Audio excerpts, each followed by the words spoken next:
But I think we can start. So welcome everybody for the second evening with Alexander Barth, the second seminar on process and event. Thank you, Alexander, for being here. I even get the book with myself, so here it is. There you go. Did you read the book? If I read the book, I wrote it. Hopefully. Do I still remember what I wrote? I hope so. We'll figure out tonight. Would be great. So last time we talked about processes and events and nomadology and eventology and how the sociont in a kind of way moves through the genetic and mimetic landscape, right? And this is, of course, hinges on something that you call the narratologic triad, on pathos, logos, and mythos. And you also describe in the book what happens when the proper identification with these things, I call them, fails. And so we get to the pillar saint and the boy pharaoh. And so I hope that we get through this material today nice and easy. So before we start, before we get to the meat of things, and before you define what pathos, logos, and mythos is, generally, what is it? Because originally in Greece, it was, it had more to do with rhetorics, right? And there was ethos. So what do you mean it? And where's ethos in all of this? Ethos is not a narrative. That's just not included. So the question is, human beings are a creature that tells stories about ourselves. We fundamentally tell stories about ourselves. Nobody else cares. That's what's important. You can't do philosophy without being human, talking to other humans. So philosophy itself is a completely human discourse. It's between humans. The question then is, what kind of truths are there? And in what way do different types of storytelling supply different kinds of truths? And this is the genius of both Hegel and Lacan.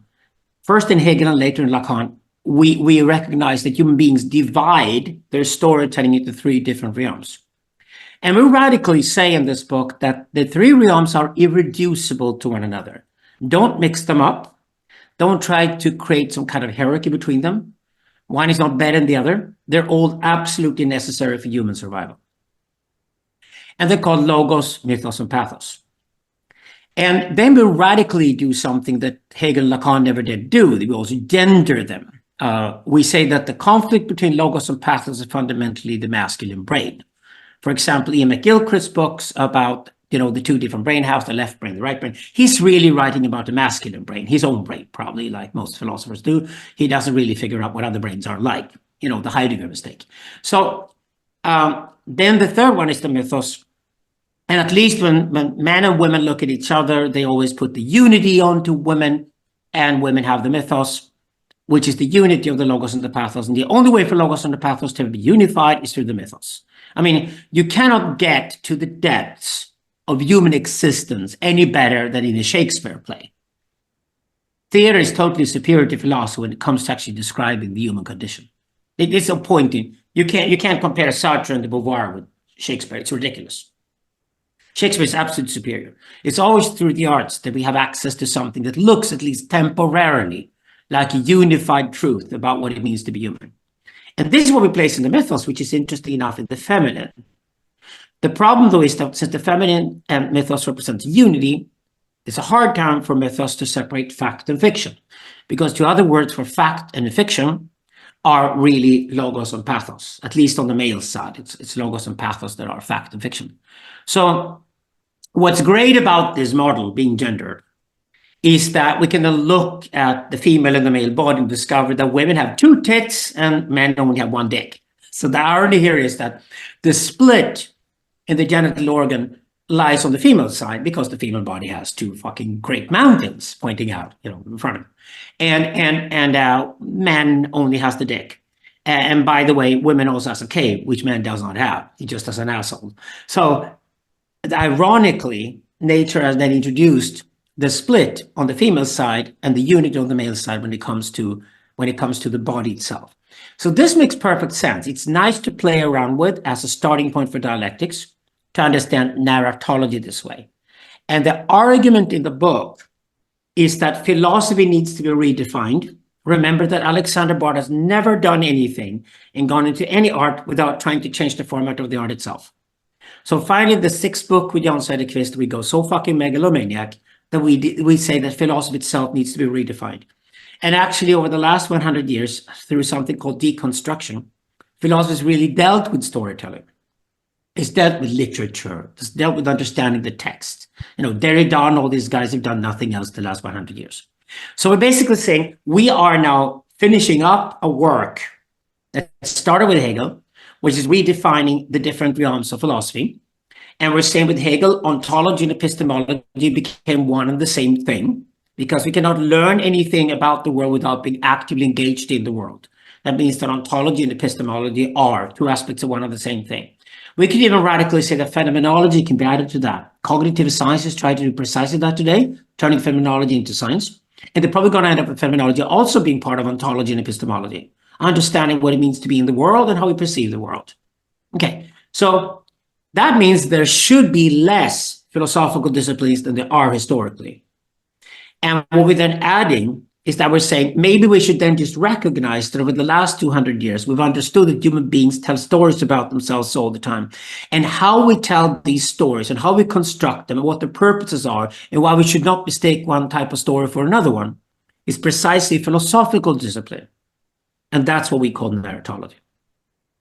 Okay, so you call them meta-narratives, you call them realms, you also allude to Peter Sloterdijk and call them spheres, you call them irreducible. So, yes, of course, we are kind of storytelling animals, but then again, we're moving through the landscape. And you mentioned this, as pathos, we need something to transcend, a force.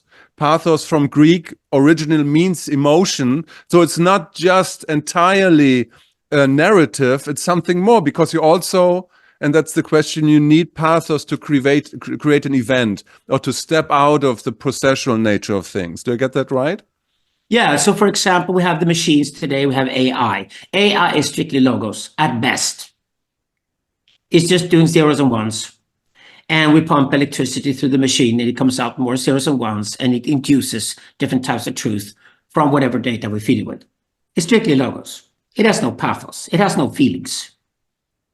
So pathos is the perfect human realm, at least for men, so they can escape there. Since mythos is the combination of logos and pathos, then certainly women are also saved from the machine, because women can say, yeah, half of me is more like a machine, but half of me is more like a human. So I'm human, deeply human.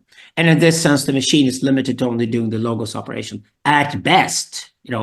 Critical thinking isn't part of what the machine does either. So there's a lot of things machines cannot do, the human beings can actually do. But here's the point. When we speak about factual truth, like did it happen or not, what can be factuality in the world? It's the logos. When we speak indeed about emotional, what is emotional, like deeply emotional and very direct, and that's on the pathos side of things. When we try to unify these two things and make sense of them together, so we're telling something intuitively because we're using our feelings to enhance our logos, because we have to make decisions, for example, before we have a full picture or something. The intuitive capacity, which women often ascribe to themselves, absolutely correctly, is where the mythos resides. So these three different ways of telling stories should not be reduced to one another, irreducible to one another. They're equally important for human beings. Actually, nature's even gendered them for us, which is great. And so unity and the split. We deal with unity and the split. That means we deal with dichotomies, contradictions, and dialectical processes. And we deal with truth, which can only be temporary. And whenever we arrive at truth, it's only temporary. It will break down very soon. Don't expect the truth ever to last eternally. And if it does last eternally, like 1 + 1 is 2, it's just tautological. So it is not the truth in a deeper sense. It's not a truth about reality. So the point is, by using these different three ways of telling stories, we reflect how we operate. And in Lacan's world, this is great, because in Lacan's world, that is the difference between the real and the symbolic and the imaginary. Human beings perceive the world in three different ways. We actually perceive the world in the symbolic, which it's more towards the masculine, and the imaginary, which is more towards the feminine. But the real steps into the picture and kills our fantasies that we construct. Because we construct fantasies out of the symbolic, and we construct fantasies out of the imaginary. We hang on to these fantasies for as long as we can until the real comes into the picture and destroys them. And that's, of course, like major historical happenings like September 11 are perfect examples of the real, because the fantasy that we were at ease with the Arabs or whatever, and Islam and Christianity were getting along or whatever, were just completely destroyed by a couple of guys who flew a couple of airplanes through the World Trade Center and actually chopped off the American dick. That's what they did. It was a brutal artistic act that showed them that, no, we're at war with you, and actually we're smarter than you are, and we're funnier than you are, and we just killed you. So that's the real. The real is something that comes into our own lives, or comes into the life of society as a whole, or the life of the sociant, and suddenly just destroys the fantasy that we were at ease with things, so we had the harmony, we had balance, or whatever. And that's what the real does. And this is the pathos. So I give you examples of what kind of storytelling we have. A perfect example of pathos and mythos cannot be the same thing is the difference between a film we go to the movies to watch and a porn movie. There's a reason why you can't have a porn scene inside of a film. It makes us very uncomfortable. And there's a reason why we get irritated when porn actors try to act rather than fuck. Why? Because they're two very different narratives. The pathical narrative and the mythical narrative are completely different. Don't mix the two. And if there's one thing you do not want in a porn movie or a movie, it's just logical reasoning. Like somebody logically calculates why the actors are doing what they're doing, or somebody logically calculates why the penis and the vagina are attracted to one another. It's a total turn off in both cases. You don't want logos thrown into the mythos or the pathos. So this is a perfect example of why human beings actually prefer these types of meta-narratives separated from one another. That also means there is no one truth. There are truths, but the truths in a narratological sense. They're truths either as a logos, or as a mythos, or as a pathos. And this is what we have to understand. I can give you another example the other way. For example, a snuff movie, you know, when you realize that this is happening in real time and it's really happening, and somebody's having their neck torn off by a terrorist, and it's just absolutely horrible. And it's exactly the same scene you just watched in a horror movie last night. When you watched the horror movie, you know, was a mythos. When you're watching in real time somebody being killed and slaughtered in the most merciless way possible, that's a pathical narrative. Newscasts, for example, people being bombed in real time right in front of you are pathical narratives. And the pathical narratives are, of course, the real. It's obvious it's the real. It's shockingly real. It's not what you expected. It destroys your fantasies. It brings you back to the reality and the brutal nature of reality. That's what pathos does all the time. And then, of course, mythos is how we reconstruct the world afterwards and tell stories about ourselves, often with a happy ending or something like that to feel good about ourselves, which we have to tell stories. We certainly have to tell stories to children that way. There's no option besides mythos. And the logos is just the calculated operation of the whole thing, the zeros and the ones. So this is how the three different ways of telling stories are operating. Right. So then you also describe, you know, the will to transcendence, the will to intelligence, and the way to unify this. And can you elaborate a little bit how that connects to mythos, logos, and pathos? Sure. Our argument is that Nietzsche is brilliant but very unfinished. Compared to Hegel, actually finished this project with his own absolute. We finished with precisely this deadlock between three different truths, where you cannot reduce anything to one truth, but actually it's split into three different truths, which is very Hegelian. Nietzsche is unfinished. Nietzsche's most famous concept, will to power, is something I've thought about ever since I was a kid. What do you really mean with that?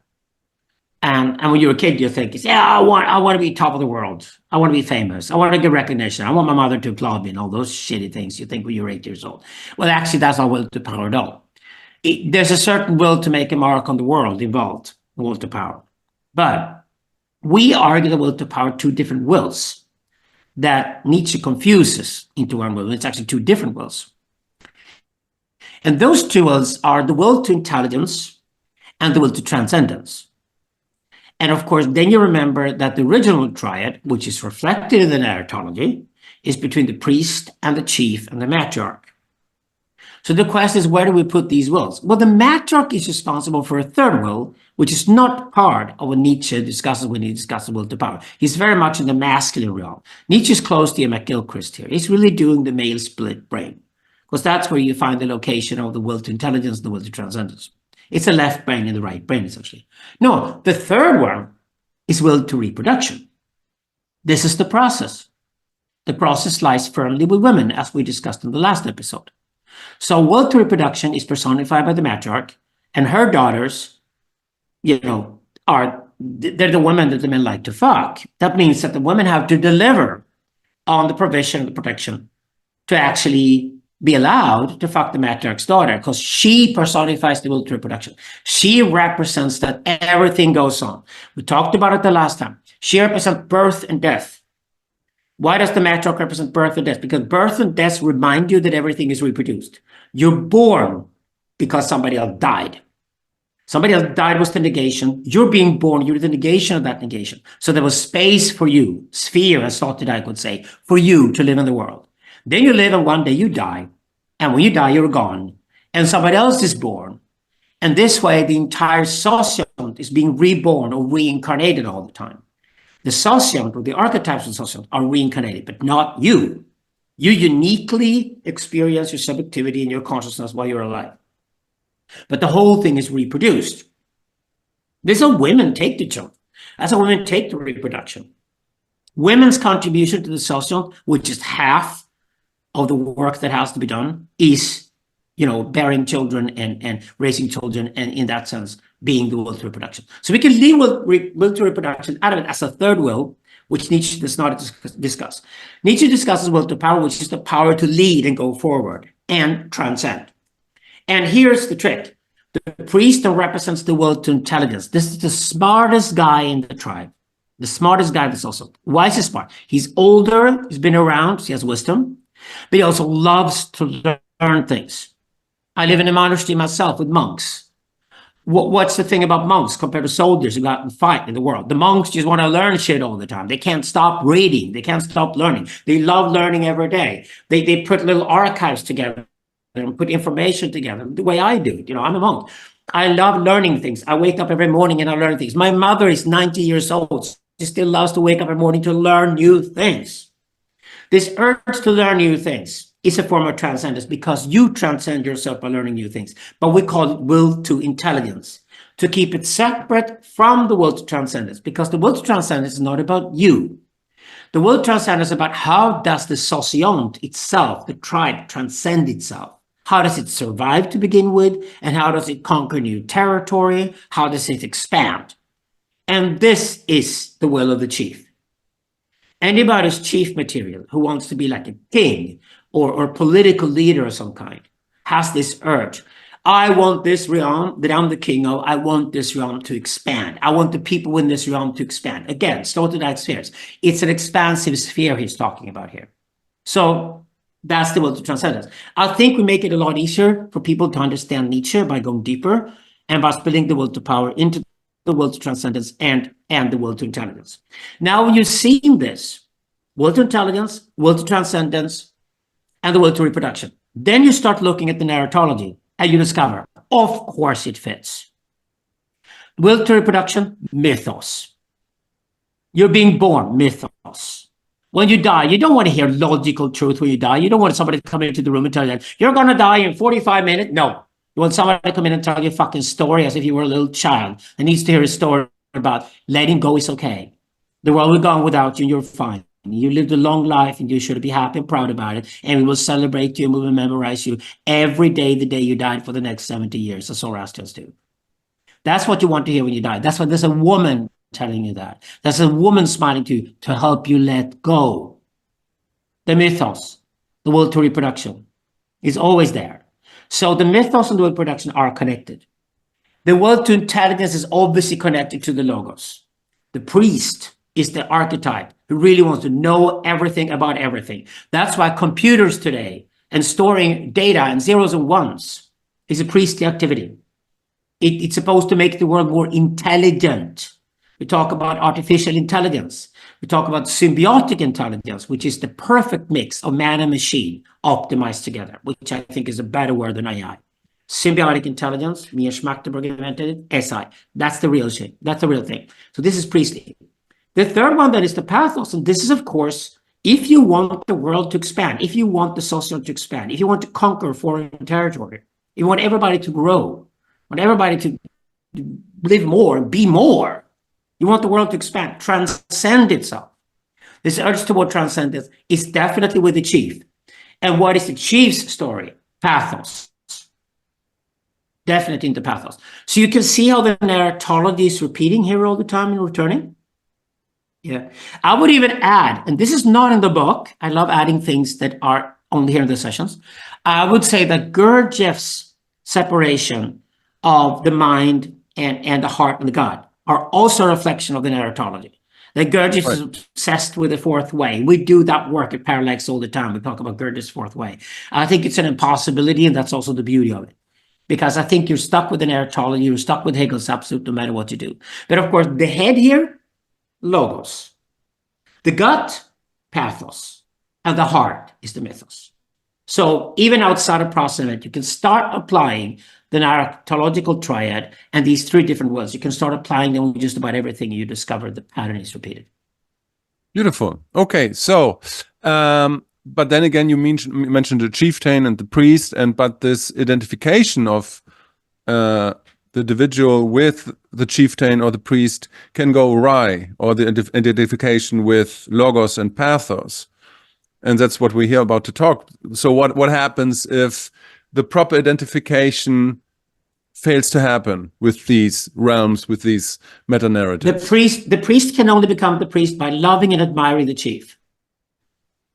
The chief can only become chief by loving and admiring the priest for being different from him, or being something else.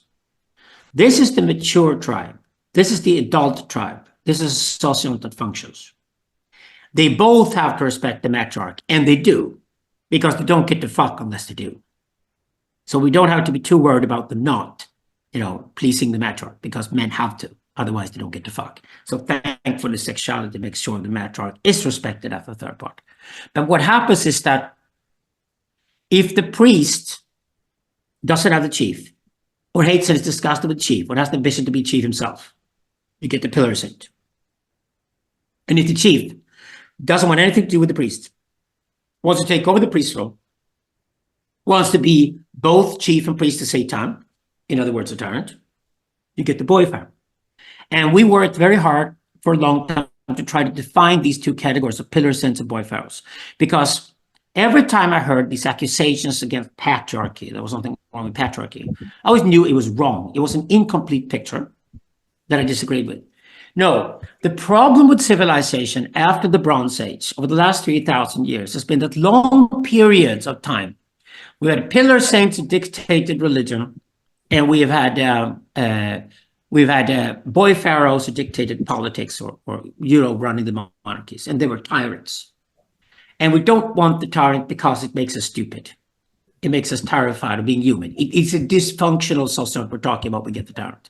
But in larger systems that are bigger than the sociant, because those larger systems are risky, we're not pre-programmed biologically to run them. So we think about empires and nations and even cities. These places can be run by tyrants occasionally. And these tyrants are the problem, not a patriarchy. Patriarchy is just how older men control younger men and their urges. Like matriarchy is how older women control younger women for their best, so that younger women can have a fantastic life. So wisdom controls energy. That's exactly what patriarchy and matriarchy mean. Two beautiful words that should be reconquered. No, historically the problem when it comes to men leading the world is that you either get the pillar saint on the spiritual side, or you get the boy pharaoh on the political side. And these two characters are deeply problematic because they aspire to be the tyrant because they refuse to deal with the fact that they're only half of the power. They want will to power instead of just staying with being will to intelligence and be proud of it, or staying with the will to transcendence and be proud of it. But when the priest and the chief in any system, like the Zoroastrians of Persia said, if you get the morbid and morbid, the highest priest, and you get the Shah and Shah, the highest king or the emperor. And they have separate capitals and they run separate systems within an empire. The empire can work. And the Persians proved it because the Persian empire worked with that model for over 1,200 years. And we inherited it in the West when Christianity says that state and church should be separated. There's a point to that. But when state and church are separated, they should not think malignously about each other. They should really respect each other, understand the different roles they have for the entire society to function. So the beauty of it is that this narratology and archetypology kind of belongs to each other. You can't have one without the other. You can't have the chieftain without the priest, and they're interdependent with each other, and they fulfill their role for the sociond. And that helps to identify with logos and pathos within ourselves. No, because we need the other to really identify with these different realms of and meta narratives. What I'm trying to say is what the Pillar Saint, for example, misses is a proper identification with pathos, because he doesn't have an opposite where he can mirror his own actions within the sociond. Exactly. So the way I would describe it is that the Pillar Saint is a person who hates everything beneath his throat. He loves what's up here. That's why we're so skeptical of Gnosticism. We mean Gnostic dualism, we say. But we're murdering Gnosticism in this book. And we explain why that is the case, because we can't have a dualist worldview. The world is honest. Everything is connected with everything else, especially inside the society. Everything is connected with everything else. Priest and chief and matriarch are connected with each other constantly. They must also love and respect each other, otherwise the tribe doesn't work. This is fundamental, I think, for human organization. So this is what we set out to do. We set out to try to understand these mechanisms and why they fail throughout history. So what we're doing basically, we're saying the Bronze Age is when all these great ideas like empire and nation and those ideas were developed. The problem was afterward, the Axial Age, which came, from about 800 before Christ until about 600 after Christ. That's the problematic period. That's when we get guys like Confucius and Plato, who take sides with either Pillar Saint or with the boy Pharaoh. And we eventually get the absolute madness of Manichaeism. We're talking about the 3rd century when Mani was an incredibly charismatic Persian prophet, conquered the world so that his new religion, Manichaeism, was the biggest religion in the world while he was alive. Finally, a Zoroastrian noble called Cartier, who's my hero, by the way, the real Nietzsche's Cartier. Finally, Cartier went after him and killed him. And Cartier famously said that if the Gnostics take over the world, it's the end of humanity. Why? Because you do have a body beneath your throat. You can't deny that. You can't just say that I'm completely in mind and I'm disconnected from my body because I hate my body. Now, the boy Pharaoh is the other character. The boy Pharaoh is the character who's strong and muscular and has a body, but he hates everything above his throat. He hates anybody who's mindful. He hates anybody who's intelligent. He hates anybody who's smart and clever. He has no sense of humor. Dare I say that both Muhammad and Hitler have these traits? Okay, there we go. I said it. So boy pharaohs are deeply problematic historically because they hate anybody who can speak fluently and think freely and be creative with their arts and things like that. Anybody who has a mind and can impress with the mind, they hate because they're completely on the chief side. So basically, a chief is an immature. If the chief is immature, he's the boy pharaoh. We describe him as an 11-year-old who isn't 12 years old yet. And he wants his mother to applaud him. He's terrified of sexuality. And the Pillar Saint the same way. He's terrified of sexuality. He's 11 years old. He wants his mother to applaud him. He doesn't want to be grown up. And he hates sexuality more than anything. The boy pharaoh hates sexuality to the extent that he will just rape and pillage. The Pillar Saint will not have sex with anybody. He'll be an ascetic and deny the power of sexuality. And he will say that all kinds of sexuality are sinful and destructive. And this is the idea of the Pillar Saint and the idea of the boy pharaoh. And these characters always return are deeply problematic in history. We have them today as well. Hello, did I say Greta Thunberg, Pillar Saint? So the problem is that they're not embodied, so they cannot be adults. We want adults. We want the world to be adultified. We don't want more children sitting in powerful positions. We don't want any more tyrants. We don't want the boy pharaoh. We don't want the Pillar Saint. And in the sociant, when we're still living in a small tribe, we could always stop them. There was no chance for them to get ahead. But in larger populations, these guys can escape. and suddenly they can pop up, and suddenly they can lead people with their weird ideas. And the weird ideas are always a form of Gnosticism. The Pillars and Peaches of Gnosticism that hates anything physical, that hates sexuality, that hates the body, but loves its own mind, which it's obsessed with. Okay, that's the Gnostic. The boy Pharaos would be called a reversed Gnostic. It's the same problem, but this is the guy who hates anybody who can think, and rather just wants the muscles and the warfare and the blood and the revenge and the hatred for other people being smart and funny.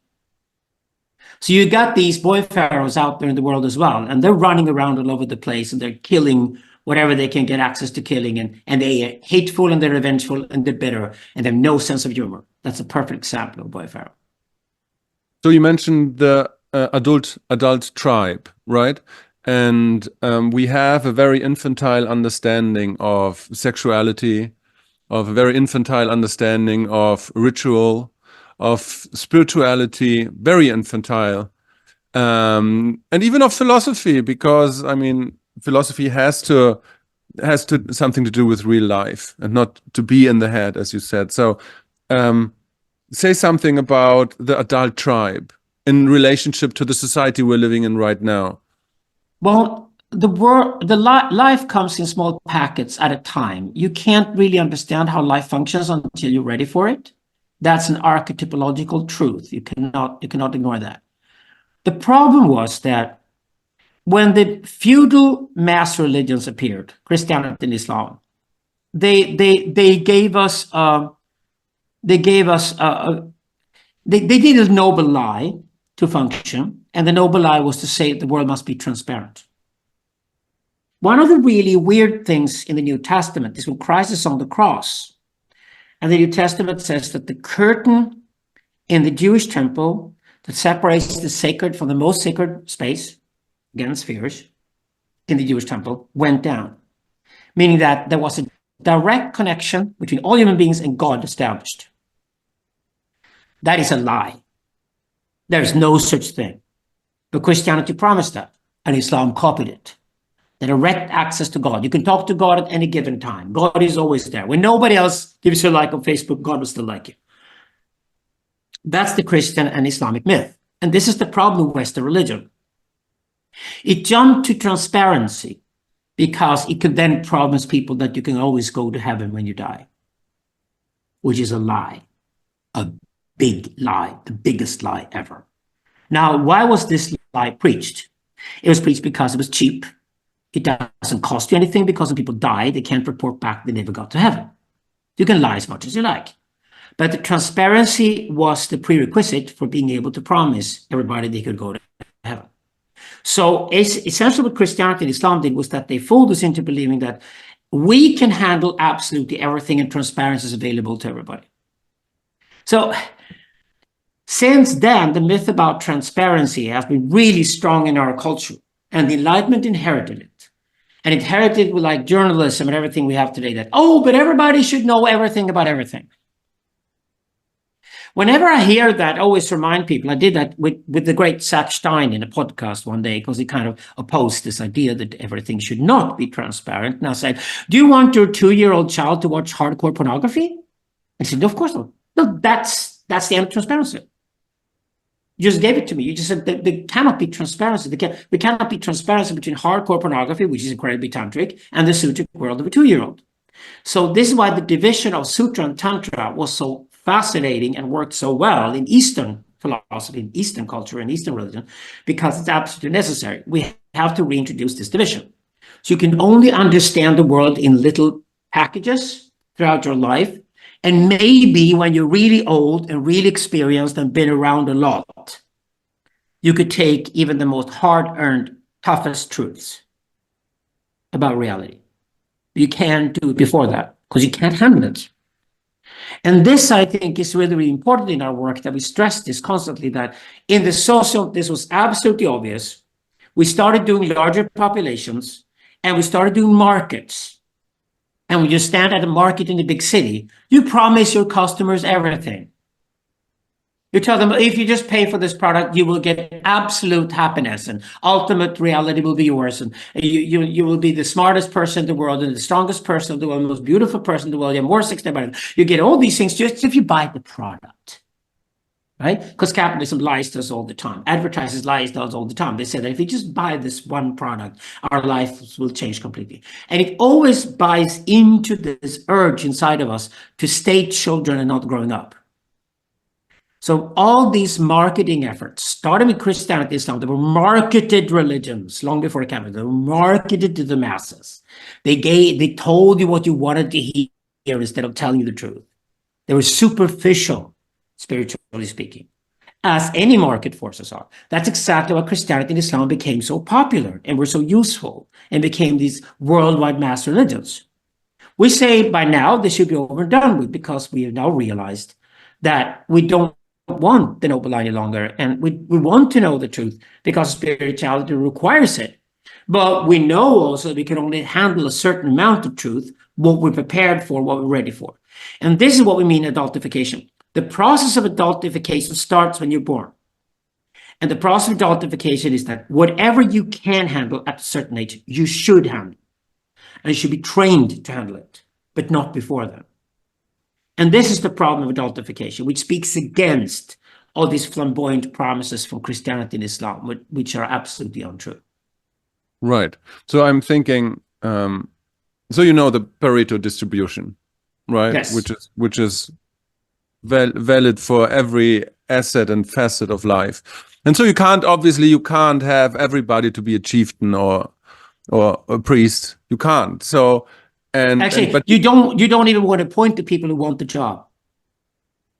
Good leadership is always you convince somebody who should do the job that they are the person to do the job. It's like, but I don't want to do it. It's like, but you're the best. We only have you. That's the real leader.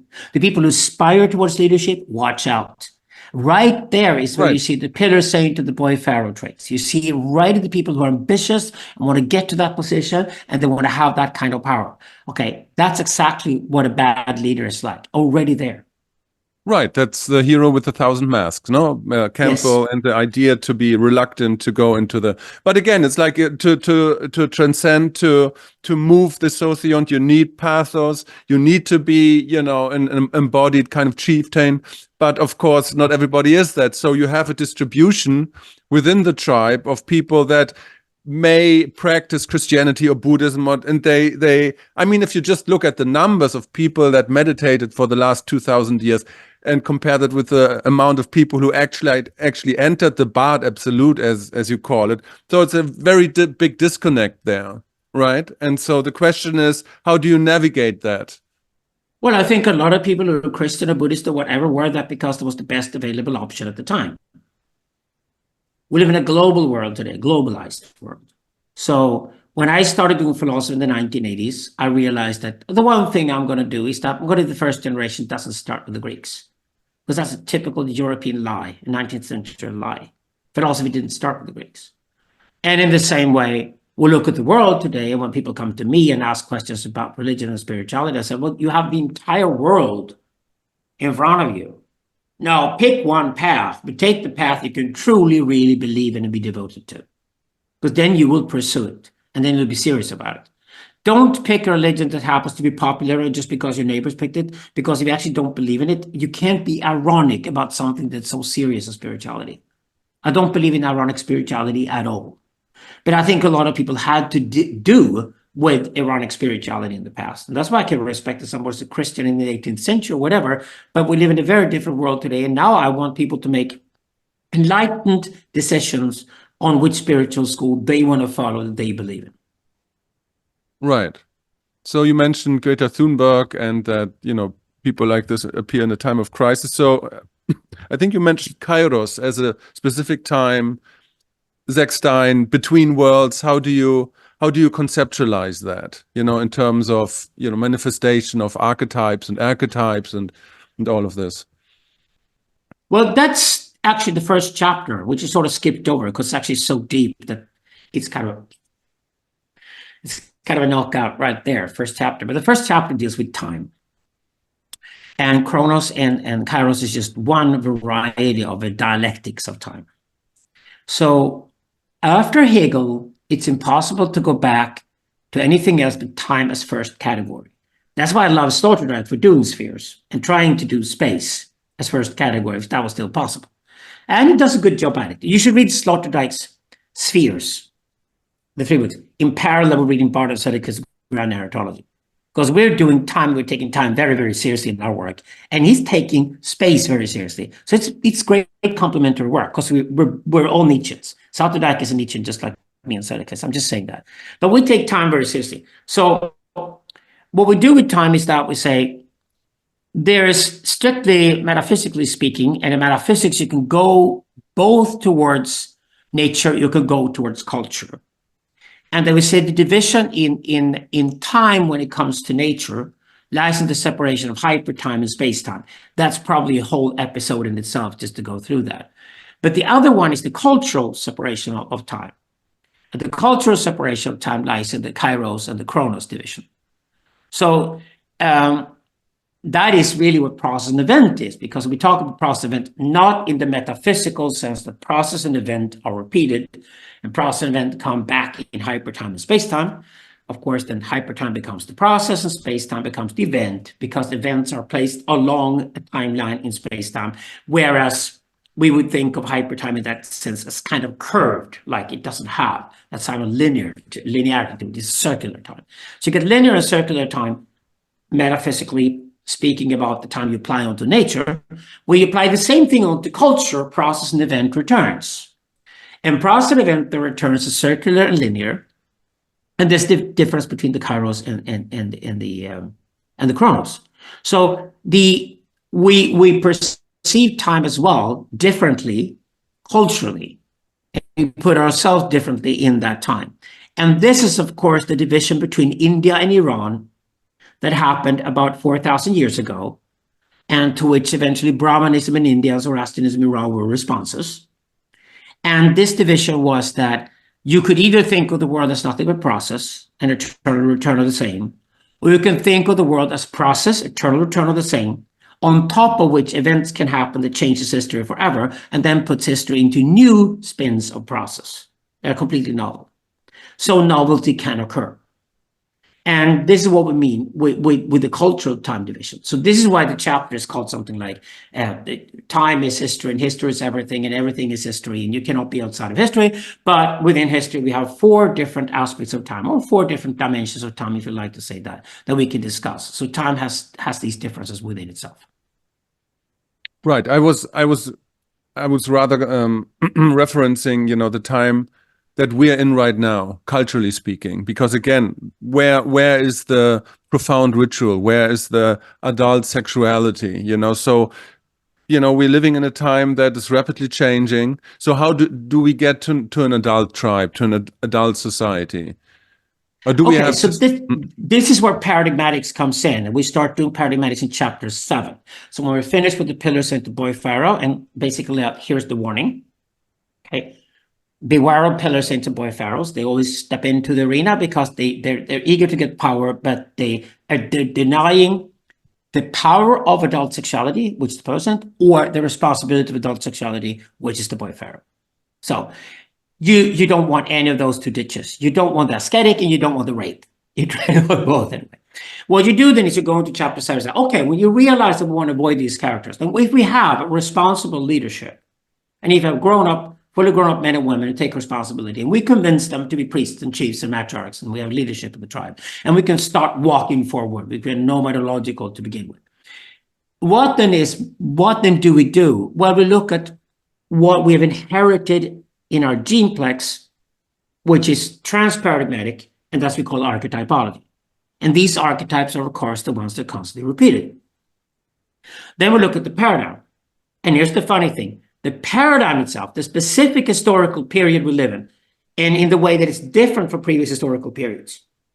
So, for example, we cannot just apply spirituality from the past. We cannot be nostalgic and try to awaken old spirituality and think it's going to work. There are probably reasons why we close the door on old forms of spirituality. They no longer made any sense. So most of those doors are closed, and a few of them could probably be rediscovered simply because they were ahead of themselves. The timing wasn't perfect at the time, so they're still like fresh ideas we could use today. In my case, I suppose that's the Silk Road triad that I think we haven't even started considering how deep Buddhism, Taoism, Zoroastrianism are, and they can respond to a lot of the needs we have today in the specific paradigm we're going into. This paradigm is the internet age. Everything is connected with everything else. That was always the case. Now it becomes obvious. And to add to the fact that everything is connected to everything else in nature, it's called gravity. Everything is also connected with everything else within culture, which is called the internet. And AI and all these things happening today are only responses to the fact that everything in the world is connected with everything else electronically. The world is one giant computer. Now, then we need the spirituality that takes this into account. We can't go around pretending it hasn't happened. We can't apply an old spirituality. We're bored to death. It'd be meaningless to us. It won't be the paradigm we're living in. So what we're doing in our work as philosophers, we try to inspire artists. We try to inspire creators out there to understand that the internet is a fantastic new opportunity for novelty. It's a fantastic new opportunity for spiritual events. Pursue them. Try to explore them. Give us rituals that make sense to us now. You're sitting in front of your smartphone too often? Get a fucking ritual. Start controlling the smartphone. Make the smartphone serve you instead of you being submitted to the smartphone. Same thing with your laptop. Same thing with everything else you do when you're online. And realize that all these things around you, they're becoming gradually intelligent, even if you're not. At least your refrigerator will be intelligent, even if you're stupid. Maybe that's a good thing. But, we're having intelligence around us soon in abundance. An abundance of intelligence around us. That merits new religion. That inspires me enormously. The first book of the Grand Archaeology is called Synthesis, Creating God in the Internet Age. We wrote that book first because we wanted to inspire people to be creative and invent new things. So I'm personally both a Zoroastrian, which is giving me grounding in reality. I practice a religion which is 3,700 years old. And I'm at the same time a synthesist, meaning that I really want to be part of whatever human beings can create creatively out of religion and spirituality, which at the end of the day is also what arts are all about. Art is always fundamentally religious. So the subtitle to your book should read An Antidote to Victimology, huh? Absolutely. I don't do victimology, and here's the thing: you love Sloterdijk as much as I do. Bardo, Söderqvist, and Sloterdijk are the Nietzscheans today. So was Deleuze before us. And as Nietzscheans, we have absolutely zero tolerance towards any victimology whatsoever. Nope, we don't. Oh, you suffer from a trauma. Use it. It's material. Make great art out of it. But don't pity yourself. Ever. We're totally heroic in our philosophy. We demand that people should be heroic. I demand for myself to be heroic. It's a struggle every day. Like Foucault said, it's a struggle every day to stay heroic, but it's the only option you have. Because the other option is to go bitter and resentful, and then you're your own worst enemy. That's beautiful. Yes, I would leave it at that because that's a great ending for that second part.